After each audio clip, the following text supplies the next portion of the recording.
Bon, ça fait un petit moment que je réfléchis. En fait, ce qui tombe en face de ça et de ça, je pense pas que ça a un rapport avec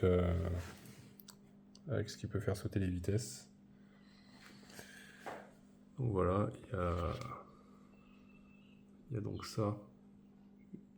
Lui, j'ai l'impression qu'il y a quand même un ressort dedans. Mais bon, vraiment léger. Et l'autre, par contre, au fond, il n'y a aucun ressort.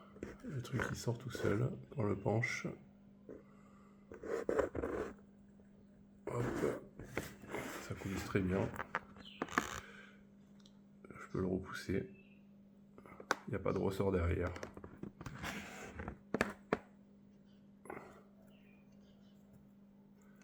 Celui-là encore, il y a un ressort, je peux comprendre. Hein. Celui qui est un peu en forme conique là. Il tombe en face de celui-là. Non, en face de celui-là, là, qui a une forme de cône.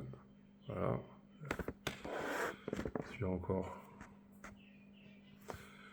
Je peux comprendre à quoi il sert. Bon, enfin, je comprends pas à quoi il sert. Je comprends un peu l'intérêt, mais l'autre vraiment, je comprends pas.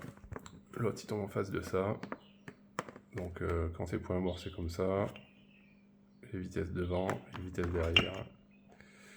Et vu qu'il n'y a aucun ressort qui permet de faire sortir l'espèce de tige, là, au final, je vois pas comment ça peut fonctionner. Bon, bref, ça je pense que c'est écarté, c'est pas ça le problème. Au fond, il y a deux espèces de fer plat avec un crochet là, qui vient crocheter, je pense, cette partie là. Ça tombe en face de cette vis et cette vis. Voilà.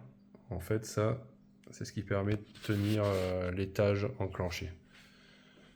Ça, je me rappelle, là, quand j'ai essayé de passer l'étage avec la pince, c'était super dur. Là, ça faisait clac, clac. Voilà. Et là, du coup, maintenant que j'ai enlevé la partie arrière du sélecteur, il n'y a plus aucune résistance, quoi.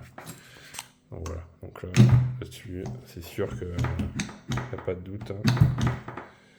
Bon, il y a quand même un petit ressort, là. Le ressort, il est là. Mais ce qui permet de tenir l'étage enclenché, là, ce qui faisait avant le clac, voilà, ça le fait plus. Voilà, tac, là il n'y a plus aucune résistance.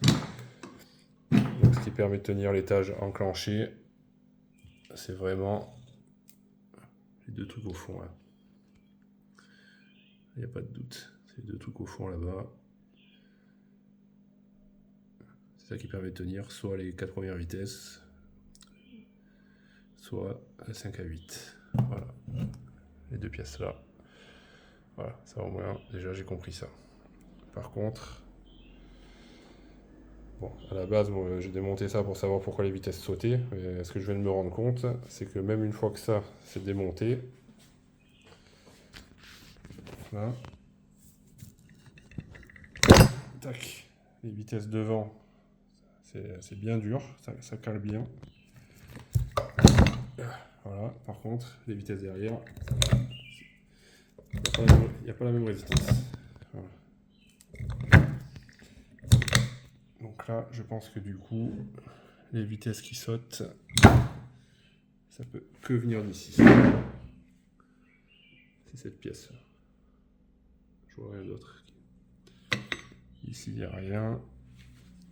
Là, j'ai déjà démonté. Là-dedans, il n'y a plus rien, il n'y a que le ressort. Donc finalement, quand on a les vitesses qui sautent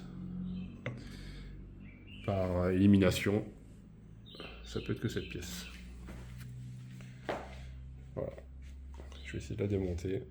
Mais bon, en tout cas, je pense qu'il n'y a pas de doute. Le problème, il vient de là.